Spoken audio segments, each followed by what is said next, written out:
Oh,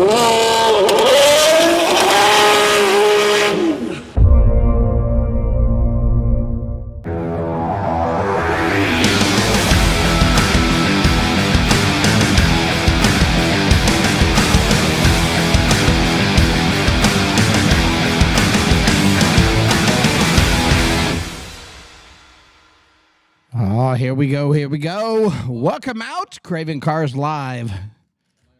You are on.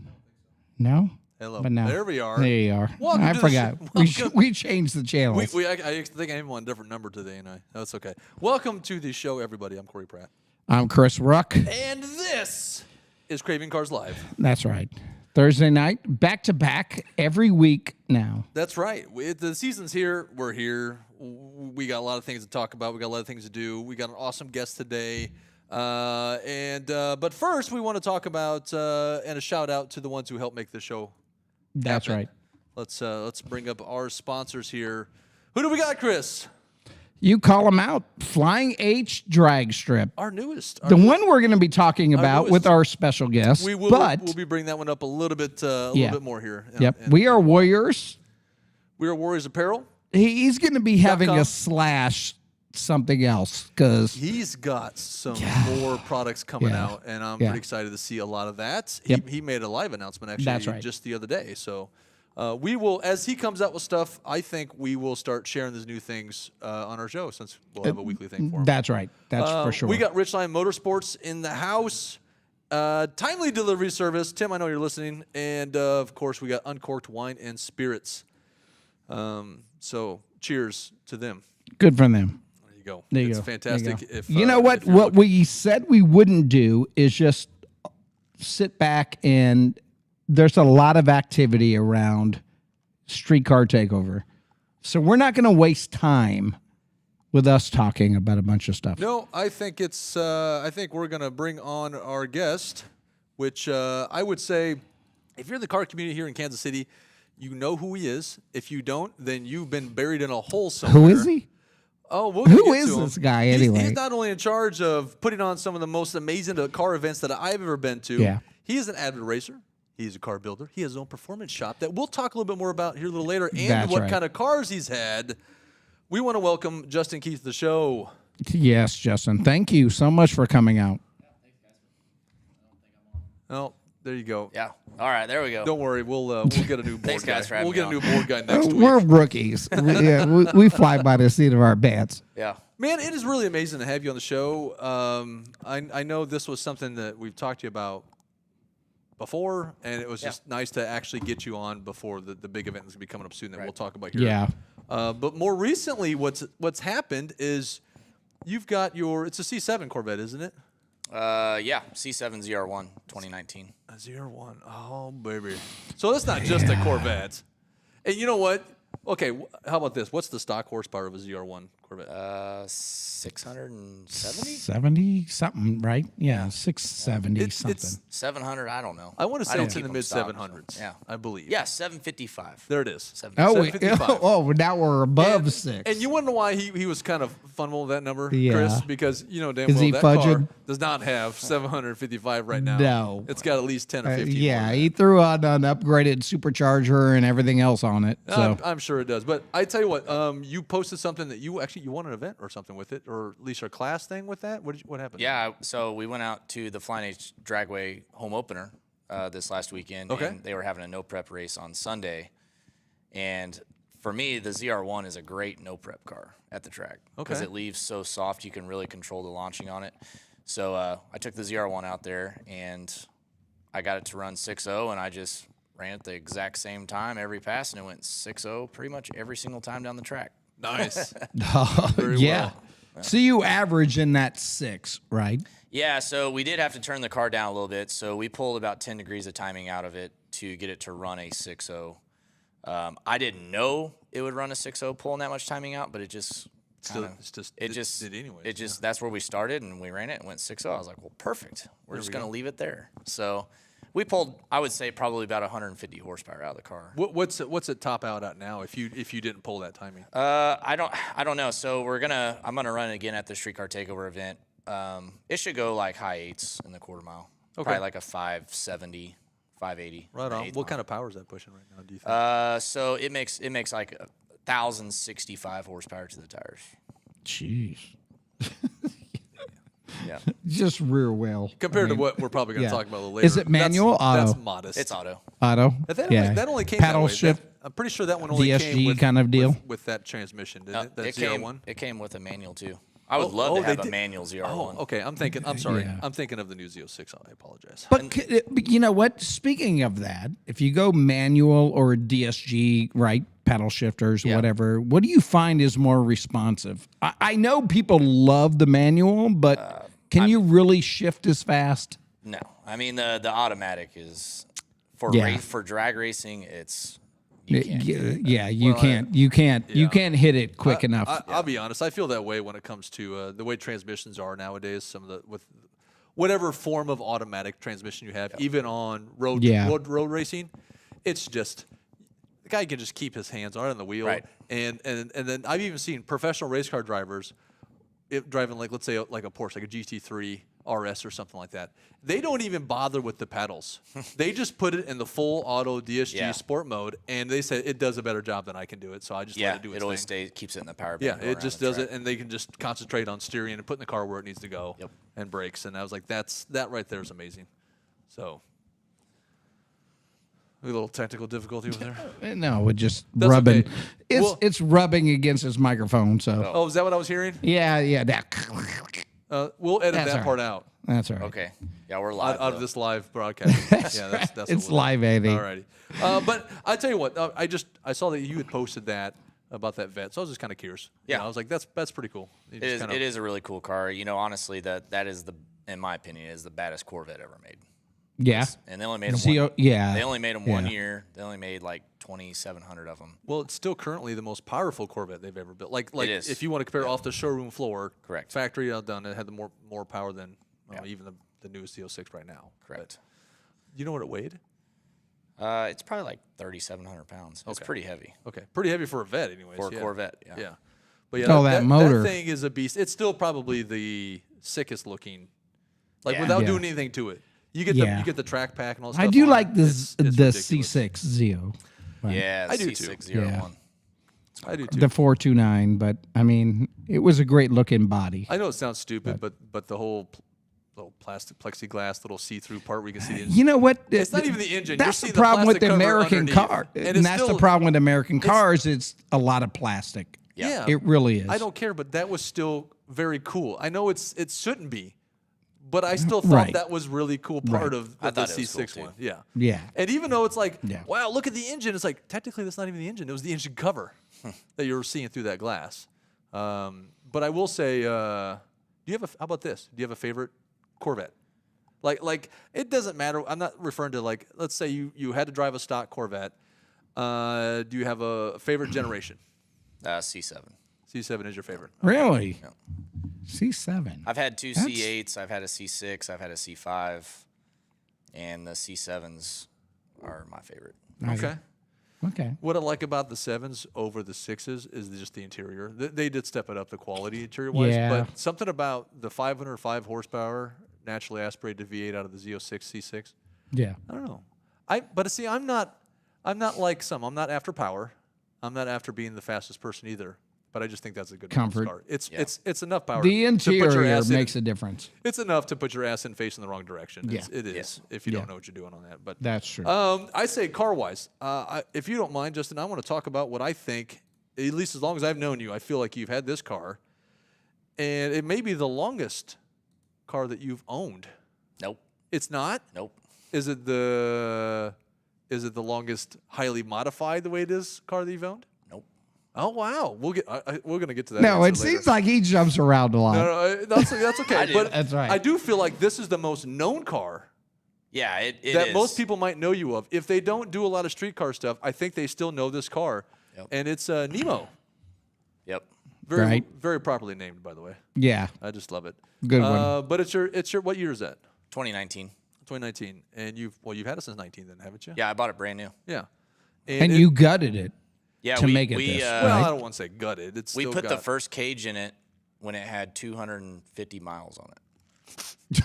That was actually the first mod that we did to the car was put the cage. Right. Brad Okay, Vasco, so you gutted it. Yeah, Brad Vasco put a. What'd you do? I mean, did you have to take the back seat out for that? Not the first cage. It had all the interior still in it. All the interior. So there you go. Yeah. Was that the purpose for buying it? To make it something? Yeah, so I had a white 2017 ZL1 when I bought that car. I remember that car. I always wanted an orange, 99 Hugger orange Camaro. And whenever they said they were coming out with this color, it was very much like Hugger orange. And I was like, I have to get one of those in a ZL1. And one came to a dealer I buy a lot of cars from. And you still have it today. Yep.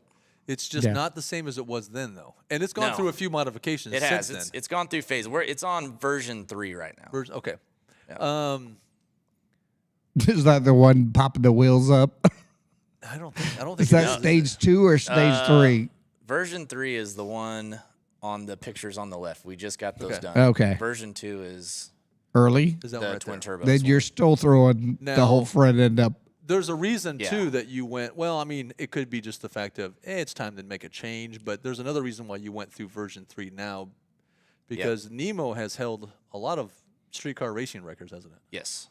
You know, how many has it really held? What's the records exactly that it's held? So it's, for a while, not anymore, it was the fastest 6th-gen overall Camaro quarter-mile-wise, trap speed and ET record holder for over a year.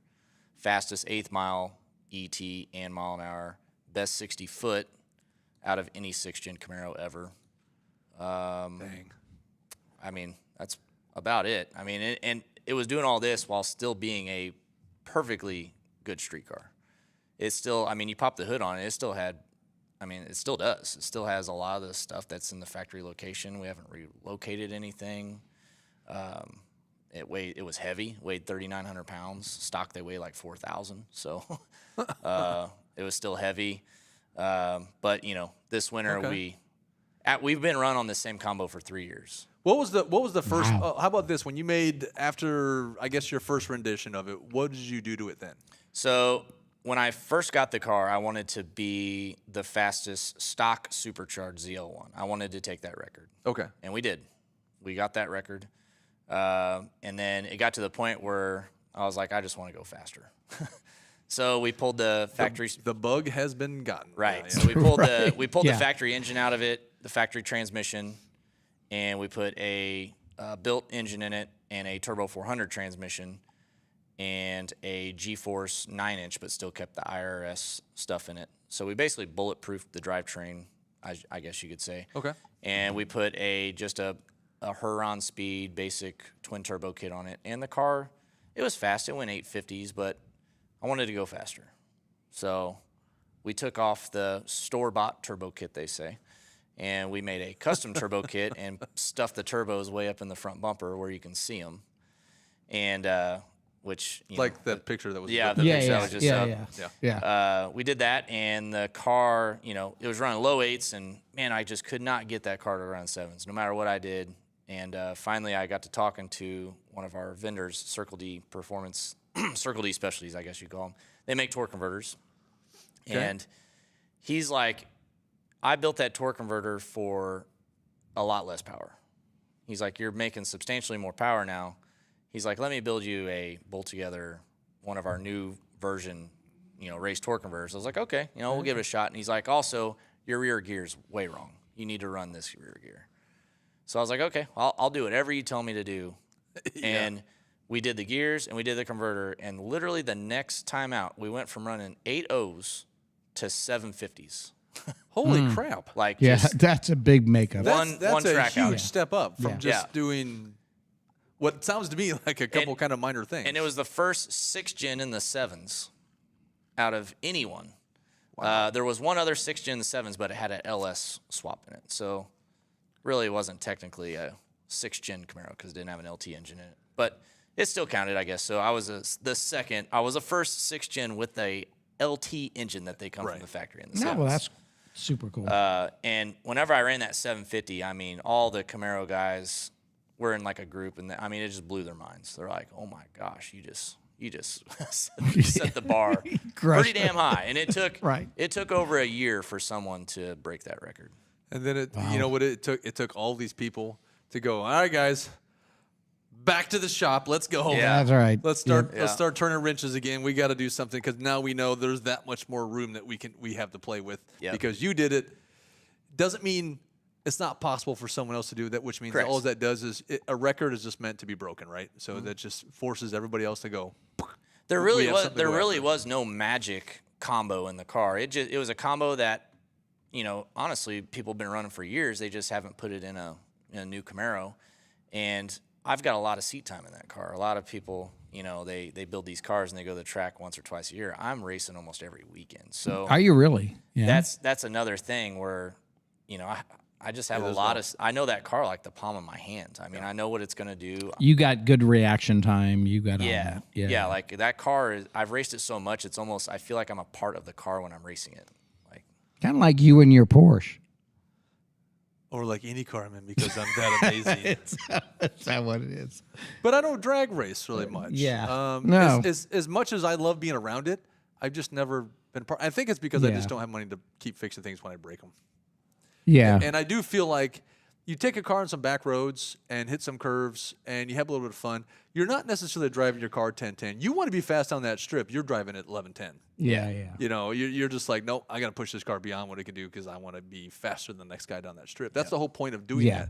On a back road, or you have a little bit of a time at a road track where it's just not like a full out racing grid. You're going at your own pace. The only thing you have to beat or that you feel like you want to do is your own stuff. There's not really much to do to everybody else unless you're just that competitive in that. And I do it because I just want to have cars. I love cars. And I just wanted a car that was comfortable. It was very well balanced. It felt very nice. And don't get me wrong, there's plenty of them that'll smoke the absolute shit out of my car. But you know what? I love the hell out of my car. Yeah. So. It's the handling. I was already told the day I got it, so you get the twin turbo kit for it? I'm like, no. You can get it for only like $12,000 and put it in there. And at the time, it was like another 150 horsepower or something. Yeah. And I was like, I feel like it could do better than that for that money than just another 150 horsepower. But I don't have the stock engine in mine either. I have a 911. I have a 911 engine in mine, so it's nice. It's already got more power, and it's the way I feel like Porsche should have released it from the factory, and it's about 360. And, out of a 3,000-pound car, that's not bad. Yeah. And it's fun. Well, how about this? It's not a drag car, though. It just isn't. It's a sports car. How about this? Why don't we get into what we brought you on for? Oh. Forget your cars. Your cars are cool, but let's talk about street car. I got some more history, but we want to get on the street car takeover. We do, because we got people online that want to ask questions. So street car takeover. Yep. Let's start from the basics, right? How did you get into it? How did you launch it? Where is it at today? I'll let you go from there. So Street Car Takeover is one of the nation's largest street car drag racing events now, and it started in a parking lot in Blue Springs, Missouri, at Side Pockets. And I remember going to. Yeah. I don't know if it was the first one. I know it was a very early one because it was fun. How long ago was chaotic? How long? Yeah, exactly. Now, how long ago was mayhem? Do you remember what year it was? Yeah, that would have been 2013. 2013, 2014 was when we were doing Side Pockets. And I think I remember. I'm trying to think. What year is it?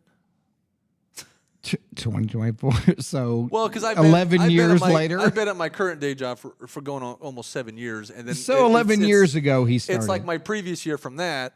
I was there for 4 years. I was working for AT&T in Blue Springs. I remember saying, I got to get out of here because they got something going on. I need to leave. Can I leave early? Is there any way I can go? Good old Side Pockets. So I can head over the Side Pockets where there was a shit ton of But cars. it started off as a car show, right? Because you weren't doing racing at that point. It wasn't a race event. Well, we didn't have a drag strip. So right.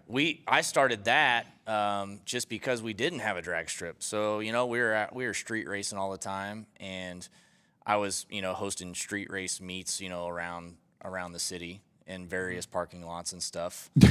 But we did the allegedly we did the shows. Allegedly. Yeah, we did the shows, and we're like, we have to figure out a way to race, but we can't do it illegally. Right. Because there's no longevity with it. Right. You're right. Especially as popular as it was going to get, you needed it to be legally. Yeah. You needed to. Yeah. So the boys at 1320 Video, they would always come down here from Omaha to film street racing. Good guys there. Kyle started that, right? Yeah, Kyle Loftus. And he, brought some guys down with them to the Street Car Takeover at Side Pockets. And that's really where I met Chase, which is now the co-owner of Street Car Takeover with me. And he basically was like, man, this event is crazy. He goes, this is a lot of fun. It's huge. And that's pretty much where the conversation is. I was like, yeah, I appreciate you guys coming out. Right. And we have that conversation all the time. Yeah. And it's like, it's great to see you, Corey. Right. Next time. And then, fast forward, I get a call, from Chase, several weeks later, and he's like, hey, we should do your event in other cities. And I'm just like, I mean, that sounds great, but I have a job. Yeah. I work 60 hours a week. Yep. And he's like, Kyle's on board. Kyle wants to come and just cover the events. He doesn't want to host them or nothing. He just wants to come and film them. I'm like, well, yeah, that'd be cool. But, I mean, how are we going to do this? Right. So, it one thing led into another. We started with 4 events. My boss at the time, I worked at Cable Dahmer Chevrolet in Independence, and I was my Malibu from them.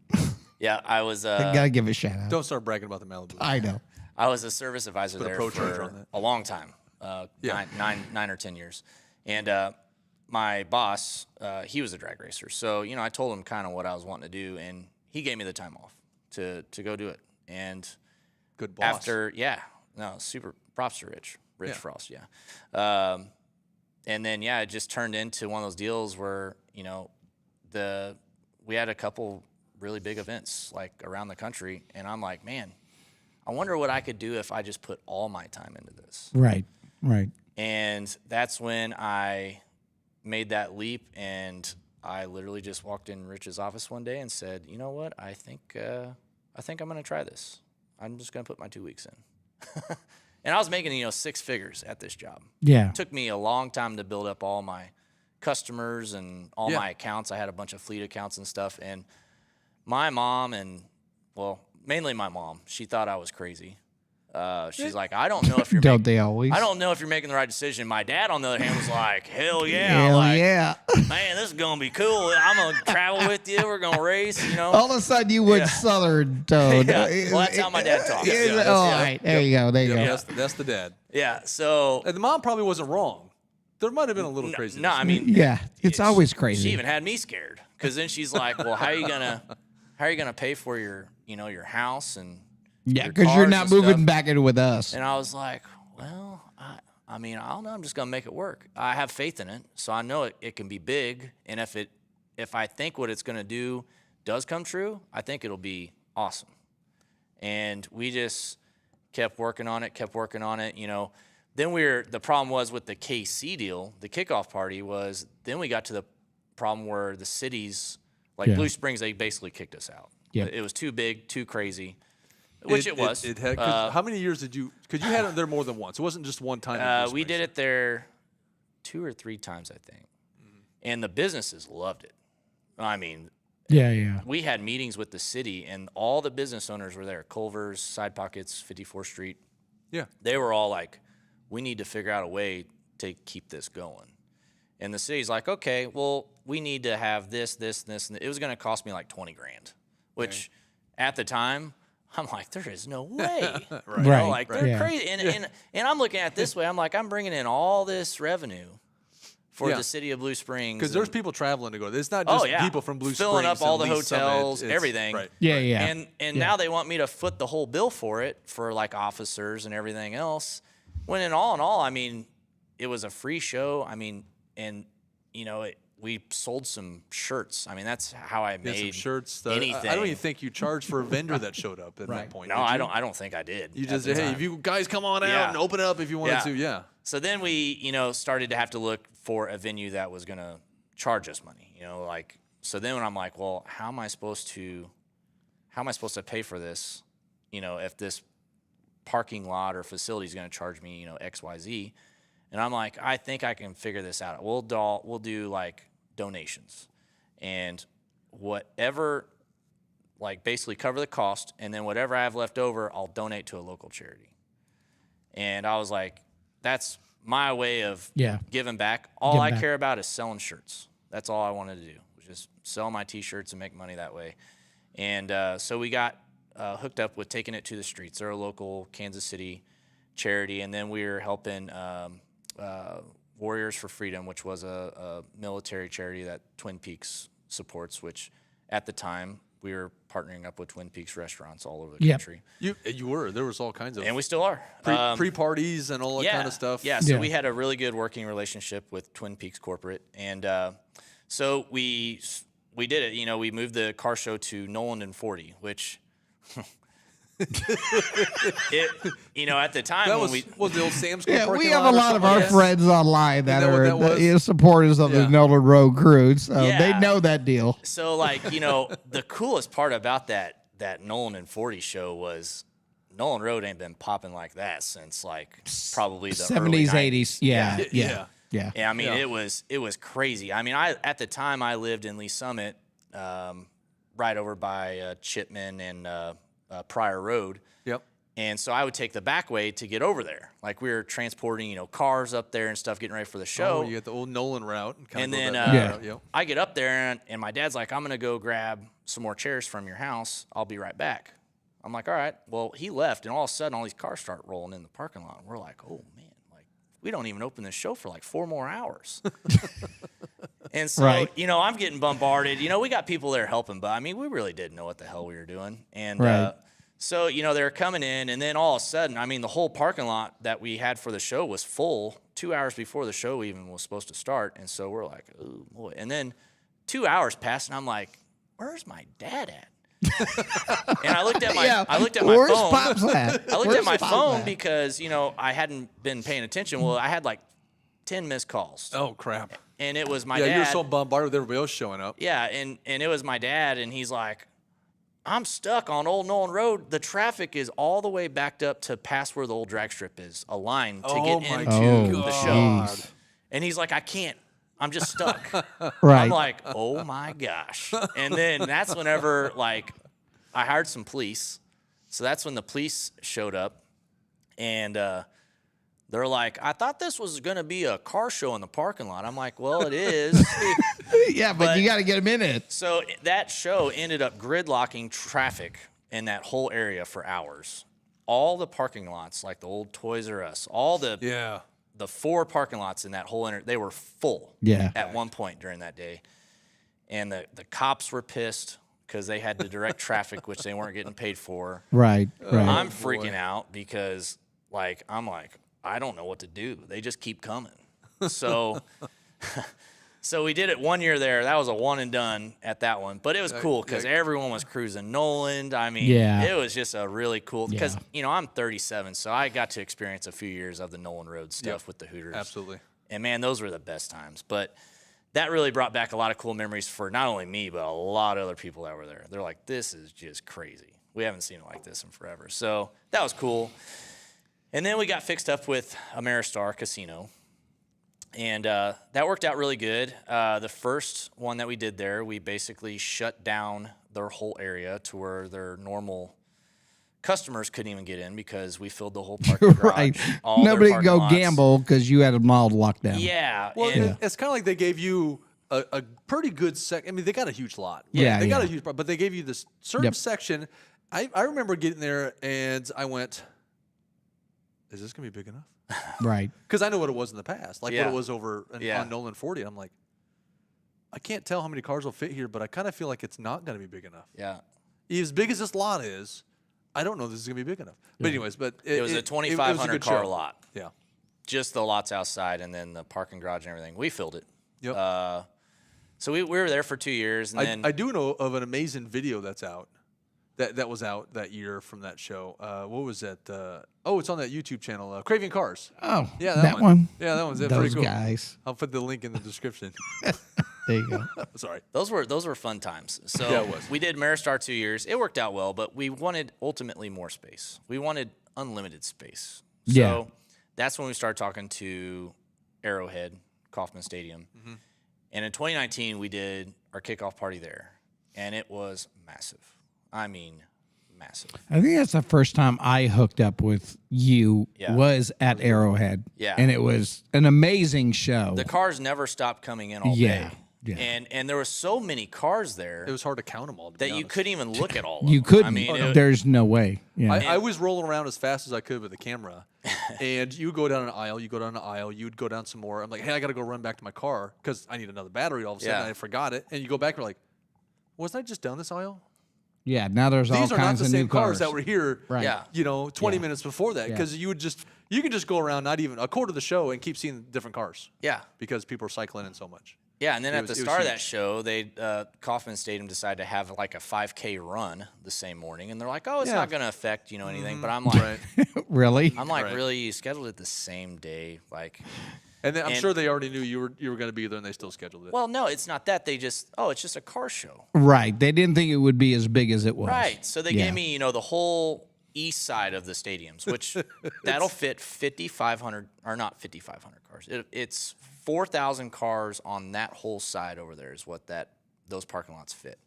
We filled all those up. And then we have radios with the people that work security for the stadiums, and they're like, hey, where do we park cars now? I'm like, what do you mean where do we park cars? I'm on the whole other side helping spectators park. And they're like, we're full. And I'm like, wait, we're full? He's like, yeah, do you want me to start parking cars on the other side of the stadiums? I'm like, I guess so. Yeah. So we start parking cars on the other side of the stadium. And they came up after the event, we have a follow-up call. And the lady her first words were, holy shit. Like, where did all those cars come from? Yeah. I'm like, that's a damn good question. I don't know. I mean, they came from all over. It seems to be a running gag with this. I thought this was just a car show. That's like, we need a T-shirt made. No one ever took us serious. I thought this was just another car show. And that's what it is. Street Car Takeover. It's taking a promoter seriously when they want to deliver something. No one took us serious, ever. Yeah. Ever. And all of the places that we went to, they never took us serious. So that went so good. And, of course, Arrowhead, they loved it. We raised, I think it was like $85,000 for charity that one day. That's crazy. And that's nuts. I love it. The owners, the Hunts, they really love that. They love the charity aspect. So they're like, come back next year. So we did. We had a schedule up, and then COVID hit. Yeah. Yeah. And that kind of changed everything. Literally like a month before the event was supposed to happen. Less than a month. I remember because I was already starting to promote it myself. Yeah. And I was doing a lot of these up-to-date videos of what's going on. I even went to the stadium saying, did a small video of, see this lot? See how empty this is? It won't be in a month. Yeah. It's going to be packed. And this is well before the Chiefs start, so it's not going to be that. Yeah. It was like one of those things, and then in my mind, crickets happened because nothing happened because of COVID. So it was it was a bummer. It was a huge bummer. So we, the lady that was kind of in charge of all that stuff, she actually used to work at Gateway, the dragstrip in St. Louis. Okay, yeah. So we already had a relationship with her. She was a car person, knew what we did, and over COVID and stuff, she left. And so the new people that came, and they didn't want to do no car shows. They were wanting to do concerts. They were wanting to do this. They're like, we don't want to do no stupid car show in the parking lot anymore. And I'm just like, well, that's it. So bummer. We got fixed up with General Motors, and they were kind enough to let us use the Fairfax plant parking lot for a couple years. Very nice of them. Yeah, no, super great. The hardest part about doing that event was getting the insurance for General Motors standards. Oh. They wanted a policy. Something you don't think about, right? Yeah. They wanted an insurance policy that in motorsports and car shows just didn't exist. Hard, yeah. I mean, it's almost impossible. Yeah, because the amount of money that they wanted as liability coverage was more than any of our motorsports insurance companies even offer. Yeah. Wow. So what they think was really going to happen. I mean, this wasn't a race event. Well, you never know what. Back in the day, it might have been. Well, no, because it's easy enough for a car hit a person in the parking lot. That's true. There's so many different variables, but dealing with a huge corporate company like General Motors, it wasn't like you could just call Sarah. Hey, Sarah. No, you had to go through all these channels just to talk to someone, and then even they couldn't make the call because someone above them has to make that call. So that first year, no one knows this, but that first year we did Fairfax, we didn't even get a permit until 8 hours before the event happened. Oh my gosh. You were crossing your fingers. You get a permit. Well, talk about last minute. It was one of those deals where we were just going to do it anyways. Yeah. Nice. Yes. And the firefighters and the police and stuff, we won't say anything. You know, like, yeah. But it came through, and you were good. It came through, and then once we did one there, the second one was much easier. But just the insurance alone for that event was astronomical. Just unbelievable. And then, we pay for the lot. We have to pay for the porta potties. We have to pay for trash cleanup, there's so many things that people just we talked about it because we talked about it for something that we want to do, and same thing. You got to take in all these little things. And when you're hosting a car show with a couple hundred cars, getting 4 porta potties ain't a big deal. But when you're hosting it for that level, you got to have about 45. Exactly. How many thousands? And 400 trash cans and a dumpster and. The insurance and all this stuff, and I mean that little $4,000 or $5,000 stuff adds up, and then before you know it, you're spending $40,000 put on a car show. Yep. So we still did it, and we had to charge everyone that came in just to be able to still donate money and cover our. Well, you were costs. Also way more limited on the amount of cars you can have there because they obviously Correct. Didn't have the lot space. Yeah, we were able to fit 2,500 cars there. That was the max. And you had. What, probably 6,000 at Arrowhead that one year? We did. Yeah. It was just under 6,000. Yeah. So that's a kind of a big cut in space. It is. But, at the same time, it's like, we got to just do what we can. That's right. We didn't want to not do the event. So, fast forward to today, we have a brand new drag strip in Odessa, Missouri. That's right. And it's state of the art. Flying H, one of our new sponsors. Scott's a great big guy. shout. They are. Scott and Blake, they did a great job. This last you know what? Yeah, to be honest, we hooked up with them when they were even talking about it. We went out and visited with them. Yeah. And we said when we went there, we're like, we're behind you 100%. Whatever we need to do, we'll do. Just let us know. Yeah. And all of a sudden, we're teamed up, and they're sponsors of ours, and Perfect. We're excited to be there. Big for events sure. going on this year, and one of my most exciting ones of it is yours. Yeah.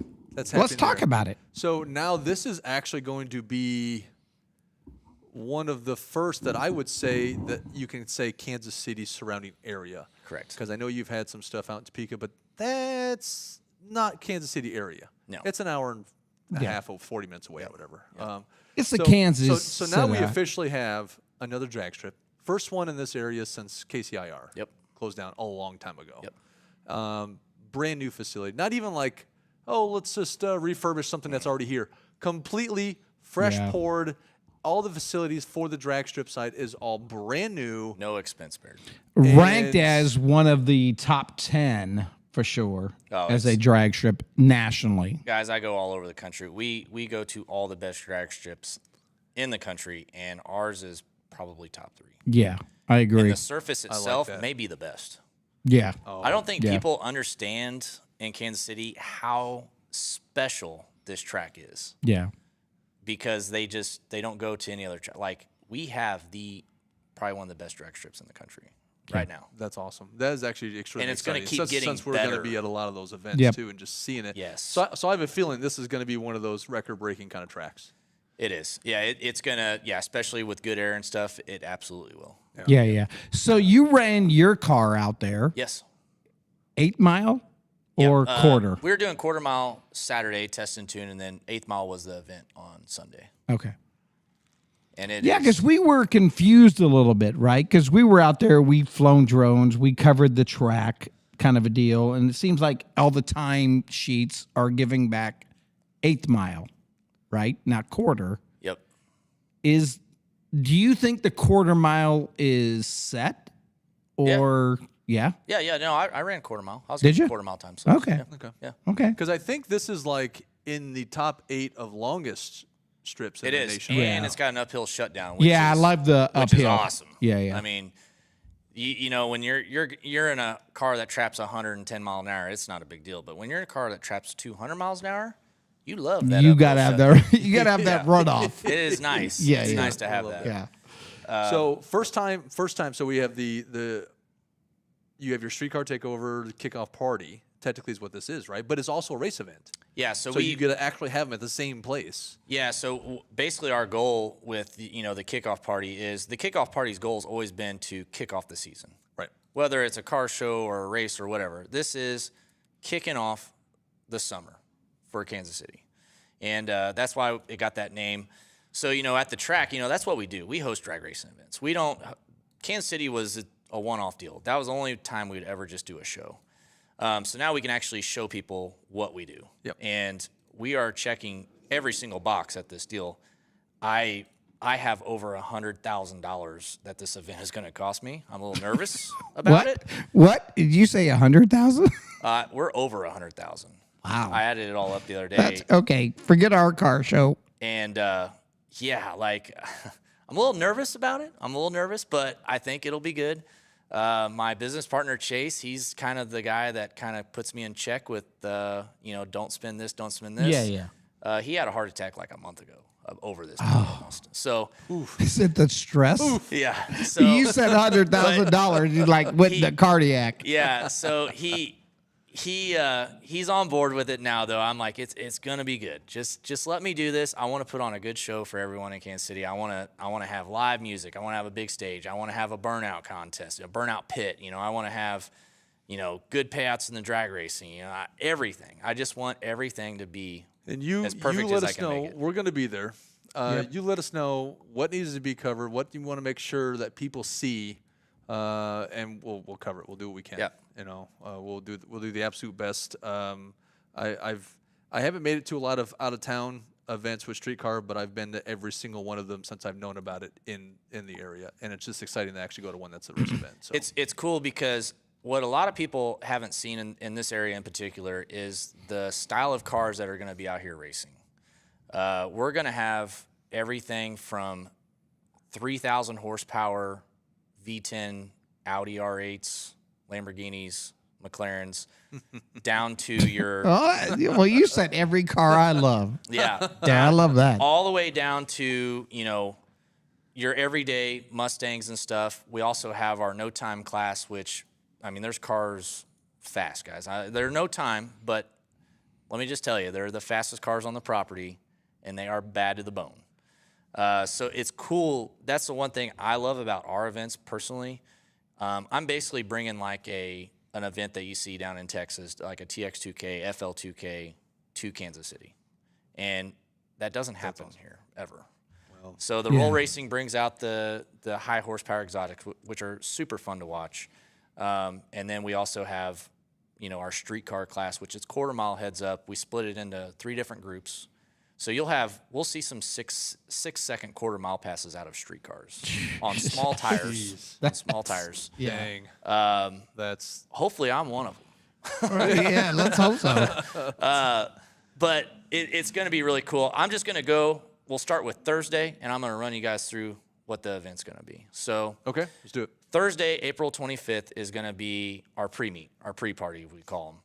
They're always off-site. We usually have them at Twin Peaks, or we'll do them at a shop that's in whatever city we're in. This time we're doing it at my shop, which is Killer Performance. And we haven't mentioned that one yet. So real quick, tell us about Killer Performance a little bit. How long have you had that shop now? So we opened Killer Performance in 2019, and we wanted to specialize in late model domestic cars. So, new Camaros, new Corvettes, Mustangs, all that stuff, Hellcats. Right. And that's what we do. That's mainly what we work on. We have been getting into LS, LT swap stuff lately, some Hellcat swap stuff, but mainly just working on brand new cars, making them faster. It's a lot of fun.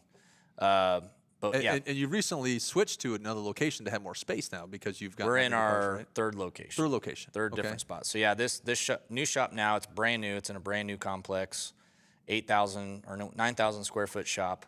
Jeez. Everyone in our little area, we got Dell's Power Sports right next door to us. Yeah.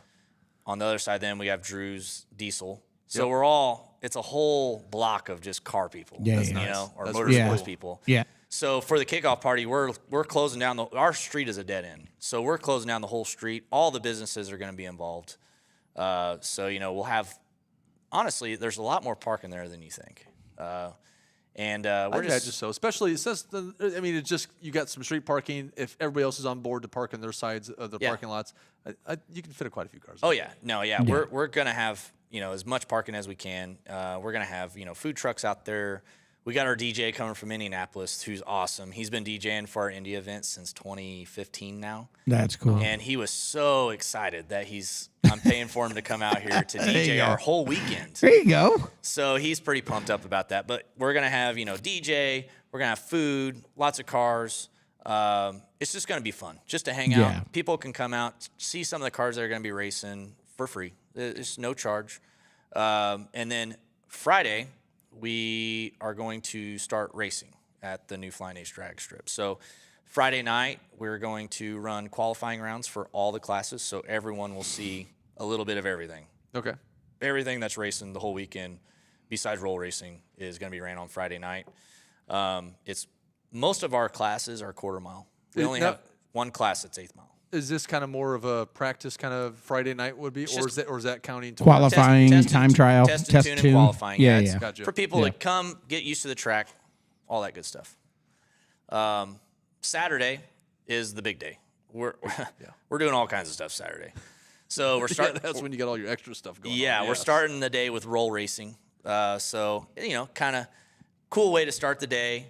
We're also going to have our car show going on. Get the blood flowing, Which I'll talk about the car show in a second and talk about what's different about it. But we're having our car show Saturday day. And then in the break between when the roll racing's finishing up and when the drag racing starts Saturday night, we're going to have a live concert, Sequoia.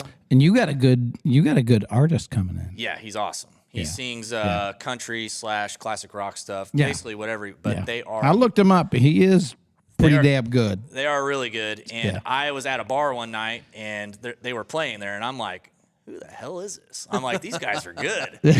And, I go to a lot of concerts. I'm a big live music guy, and, I mean, for them to, make me stop what I was doing and, I need to figure out who these guys are. Right. So I went and got his card, and we connected on Facebook. I'm like, if I ever can get a live band at one of my events, I want you to be the guy. So got him coming, and then also I have the Skids for Kids guys coming all the way from North Carolina to put on an Aussie-style burnout contest. And we have some very famous YouTubers that are going to be coming out to participate in these burnouts.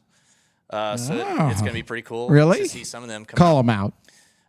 Well, name them. I'm just going to go ahead and say one of them is not Cletus McFarland. Okay. So I know everyone's thinking that because Cletus and I are buddies. But is he coming out this weekend, you think? Or that weekend, you think? So he has an India event the very next weekend. And as you all know, he just had another child. So he is basically trying to stay at home as much as possible. If you look in the last few weeks, he actually canceled a lot of events this year at his own track. I've noticed that. He has more time to spend. I was just with them. We got to get out to 2 this days track ago. out there. Yeah, we do. But I tried to get him to come out. I was like, come on, man. You need to at least fly out. Well, he said he would fly out, but his plane is getting repaired right now. I'm like, well, just hop on Southwest. He's like, yeah, come on. He's like, brother, I don't fly commercial anymore. I'm like, oh, boy, here we go. Oh, here we go. There you go. So I don't think we'll see Garrett, but we do that's have all right, we do Weston Champlin. I'll know if you know him. Yep. He hit me up a few days ago and asked me if he could come out and do some burnouts. So we'll probably see him out there. I don't know what he's bringing, but something that can do some burnouts. I bet. There you go. And then he ended the concation with, "I'm going to see if any of my other friends want to come." Oh boy. So I don't know what that means, but he's got a lot of good friends. Somebody else might show up. It might be Corey with the Sprinter van. That's good, though, because, hey, man, them diesel engines can burn some rubber. You know what I'm saying? Yeah. Well, we will be there for sure. I mean, we'll be there streaming live. We'll be doing all kinds of stuff as well. So we're super excited for this event. We're super excited for Flying H. I'm excited. So glad that you teamed up with them. And you're doing it, twice this year? We are doing it twice. Yeah. October is the next one, right? October. We're going to do a spring and a fall event. That's always been my goal for Kansas City. Good. So then with that said, you're traveling all throughout the United States in a sense. Yes. How many places? How many events do you have scheduled currently? 13. Including the 2 that we have in Kansas City. 13. 13. Where are the other cities you're going to? We go to Dallas, Texas, Phoenix, Arizona, Bradenton, Florida, Atlanta, Georgia, Charlotte, North Carolina, Indianapolis, and Alabama, which I shouldn't have said that because no one knows about that one yet. Nobody. Alabama. Don't worry. That's what he said. That's okay. I can't tell you where at in Alabama, but it's not on our schedule yet. But we are going to be going to Alabama. That's cool, though. Allegedly, there's another place that another Alabama. Yeah. And when Denver gets their track rebuilt wherever it's going to be located. Yeah. Right, you didn't say Denver yet, did you? You usually do that. You say Mile you told High. me that's one of the best ones. That was one of our bigger events we hosted, and they closed the track this year. Oh no. I guess next year then. It's probably going to be like 2 or 3 more years. Oh my goodness. Because they got to build a whole new facility. Yeah. Which sucks because where that track is right now is And you've told me, I asked you actually a few years ago, and I was like, hey, I want to try to make it out to more of your out-of-town events. Which ones you suggested? And you mentioned the Denver one a couple different times to me, and I've never got a chance to make it. So now I got to wait another 2 or 3 more years. Yeah. Well, now he's teased you. One cool thing about that's what you get. Go to them. If you got a chance to go to them, you need to go to them now because you don't know if they're going to be there next year. Here's how diehard their racers are. They got a really good racer fan base out there. Mm-hmm. We have a lot of them coming to Kansas City for the kickoff party. That's awesome. Nice. I bet. Well, that's the next closest event to off them, off the top of my head, I think I got about 35 racers coming from Denver. Wow. The boosted boys are all coming out. PFI Speed, all the import guys. I got to break out the Audi. That's a lot. Yeah. That's actually a lot because you're dragging people, 35 teams in a sense, not just people. We're talking like their race cars. Yeah. And they're probably bringing other things in themselves and other people with them. 10 hours away. This sounds like a 24-hour just. Oh, this is going to be amazing. Yeah. Okay, so lots of cool stuff on Saturday. Sunday, you're going to wrap up the event. What do we got Sunday? So finish up Saturday. So after the burnout contest, we're doing concert burnout contest, kind of like our intermission. Gotcha. And then Saturday night, we're doing a small tire shootout and then qualifying.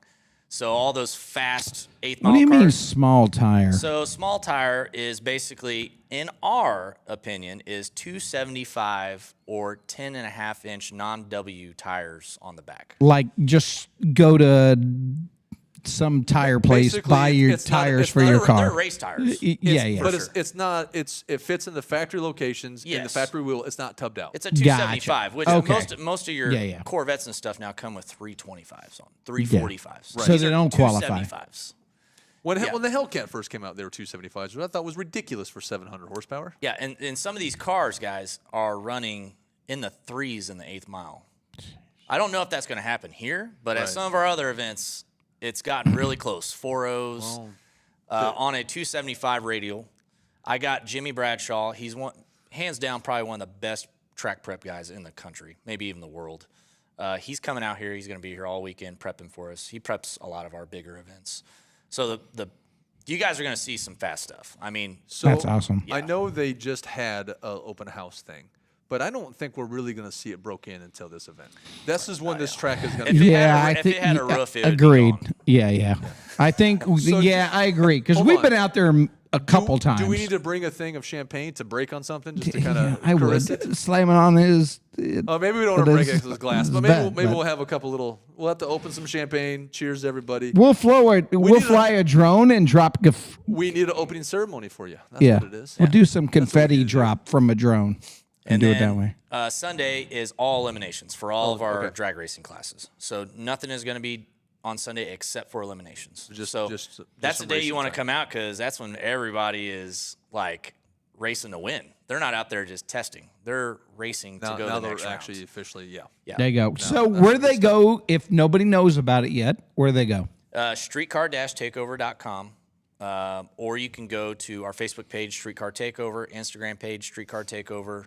We basically have all the social media. We will add those if we don't already have them. I think we have most of them. Have some of them, but we'll make sure they're added. And what about Killer Performance? KillerPerformanceKC.com. That's our shop. You can also follow us, Killer Performance KC, on Instagram, Facebook. Mostly domestic, though. Mostly domestic, but I mean, we're going to start. I've seen you do some other things before. Of course, yeah. We're going to start getting into the new BMW platform, the S58, B58 platform. You've got a killer team there. I know a few of the guys. I've known them ever since I've been doing car stuff. It's funny because our head tech is actually an import guy. So we could actually work on Hondas if we wanted to. We have Porsche and Audi. We need work. Yeah. There you go. But we have a full-time fabricator. Cam used to build NASCARs in North Carolina, like chassis. No, geez. That's our fab guy. Nice. So he's amazing. He actually worked for me for SET for the last few years, and he lived in Tulsa, and I just kept bugging him. I'm like, hey, man, move to Kansas City. Come work at my shop. And I finally got him up here. So he's loving it. Just had a kid up here. They got their own house now and everything. So nice. Good dude. I'm really happy for Cam. And then, we have 3 other techs. Our first tech is still with us that we started the shop with, Tim, who I've known for since I was 16. I knew him before he went to your shop. So, Yeah, everyone knew Tim. Yep. And then we got Steven and Donnie. Donnie's our newest guy. He loves GMs. Sometimes you guys get along my really Malibu. Well, Malibu. Twin turbo, baby. What's crazy about Donnie is when Donnie came in to interview, we were talking, small talk. I'm like, how old are you, Donnie? 30, you're probably my age, 37, 30. He's like, I'm 23. And I'm just like, that's what he says to me all the time. 23, you're joking. I mean, this guy, if you talk to him, you'd think he's been working on cars for 20 years. He knows all this stuff. He started when he was 3. Yeah. That's my wife. Yeah. But you'll give him a part number. And he's like, no, see, this year had this style part number on there. So he knows all this. He's like an encyclopedia with LS engines. Yeah. But that's awesome. He's become our second GM guy that works on all of our GMs. That's awesome. So we have a really good crew. Curtis, he's the owner of the shop with me. Yep. He is a big Ford guy. Loves the Fords. I don't like them. I mean, they're cool. I remember you had a Pro Charge Mustang at one point. I did, and it broke in the first 2 weeks I had it back. I know it did. Yeah. Which is the last one he had. I was going to let you bring that up. I wasn't going to mention that one. Crank Snapper 2000 on that thing. But I will say, with just the Pro Charge kit you had on, it was amazing the amount of power it pushed out with that Coyote. It made almost 1,000 horsepower. Yeah, that was ridiculous. With a stock engine on a little blower. Yeah. I mean, it was the craziest thing I've ever seen. It was amazing. Yeah, it didn't last long. But it didn't last long. It required a few more upgrades. That's a Coyote problem. Their crank snouts are really long and they're just thin and they break when you put all that extra pressure on them. So they got stuff now that prevents that from happening. That just wasn't out at the time. But just because you're more on the GM side doesn't mean you got a Ford lover in the house. I'm not brand loyal like I used to. You guys can bring your Mustangs over to Killer Performance. Yeah, Steve can. Actually, every time I go there's a couple Mustangs in that shop. And lately it's been trucks.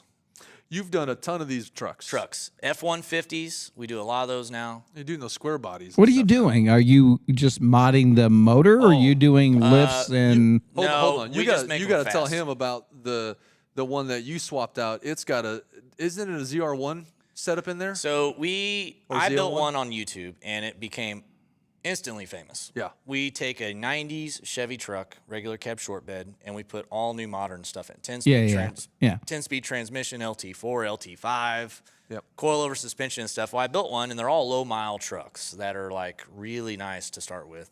And we basically resto mod them.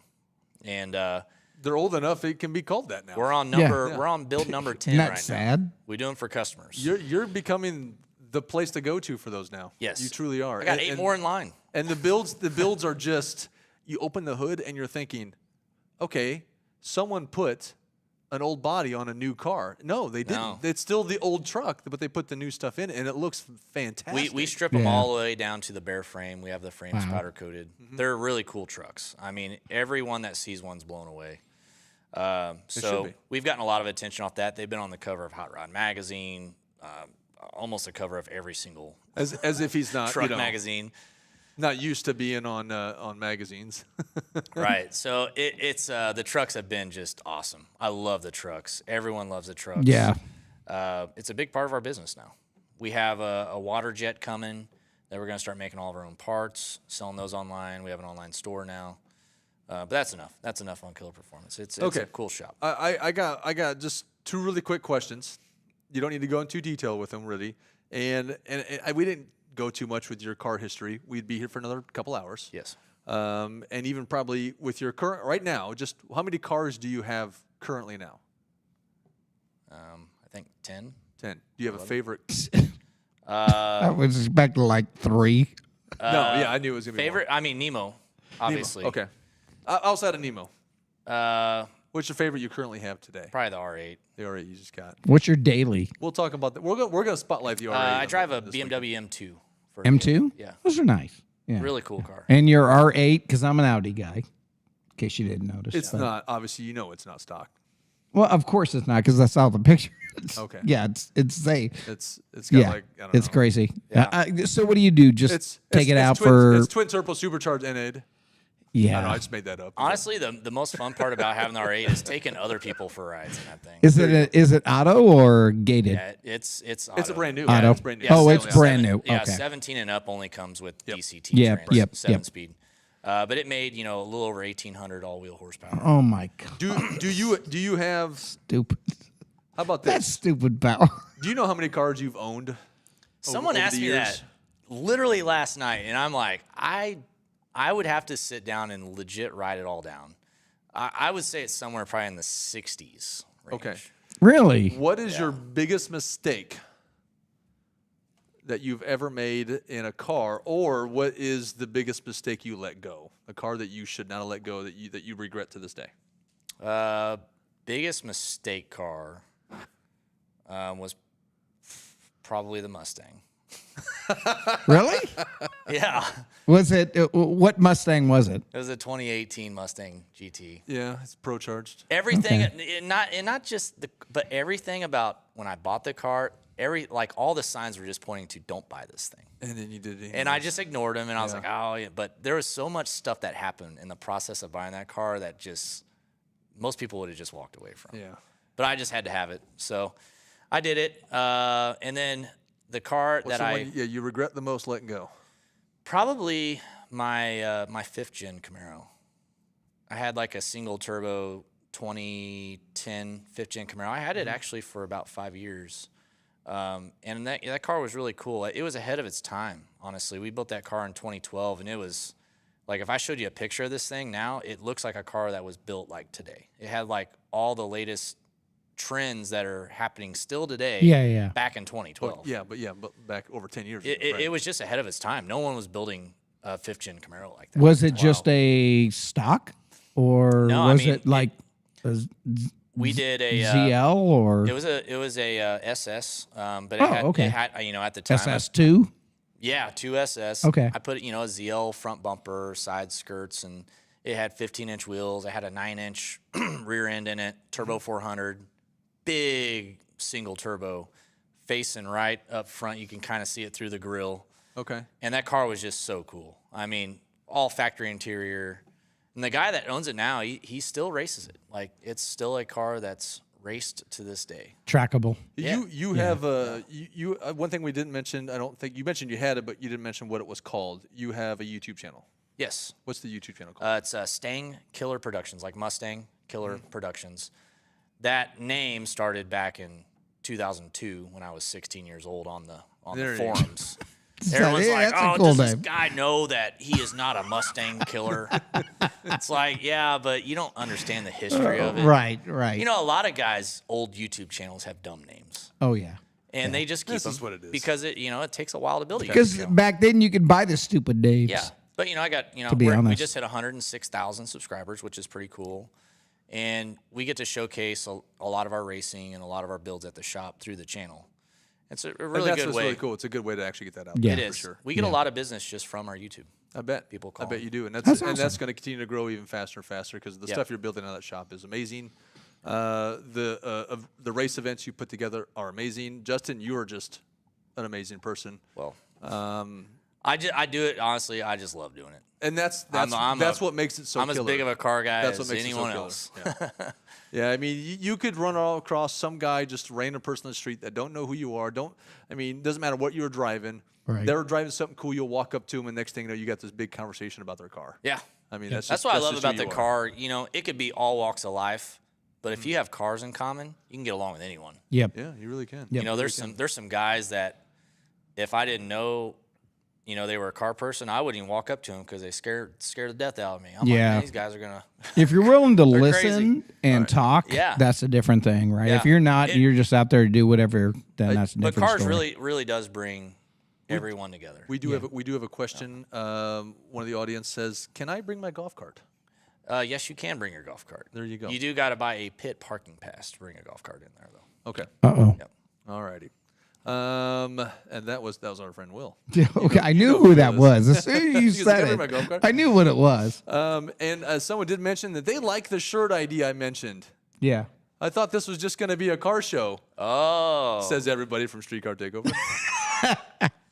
Well, there you go. That's actually trademark. Stamp it. I don't need a percentage off it. Just give me. We'll trademark I wonder it. if I can whip those up real quick. Just give me recognition. We were wanting a kickoff only shirt. That's right. So that's the infamous question that kept coming up on all your kickoffs in the past. Is I thought this was just going to be a car show. Yeah, that's actually pretty good. Yeah, it is. All right, well, trademark it. You might see that. We're already trademarked. It can be like this is Sparta thing. Filing this it down. Street Car Takeover. Yeah, that's right. That's actually a good one. That is. Anything else you need to send out to anybody? You got anybody? Yes. You got any shout outs? Anything else you want to add? Really, I mean, nothing. I just appreciate all you guys for supporting us over the years. I mean, without you guys, it just wouldn't happen. This is going to be the first big event at Flying H Dragway. So yes. If something seems unhinged, it probably is. But we are trying our best to make it a great event for you guys. I have more staff coming to this event than I ever have at any other event I've ever hosted to try to make it go as smooth as possible. Yep. But you guys have to There's remember. There's always hiccups. I've never done an event there. The track's really never done an event there of this size. Yep. So it's going to be new to everybody. No, because it's brand new. It's going to be new not I-70, but the drag strip. And then also the car show. We had to drastically shrink our car show because they didn't get all their lots paved on before the event. That's right.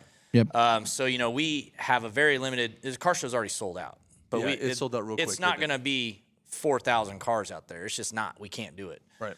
So the car show is going to be a lot smaller, a lot shrunk down.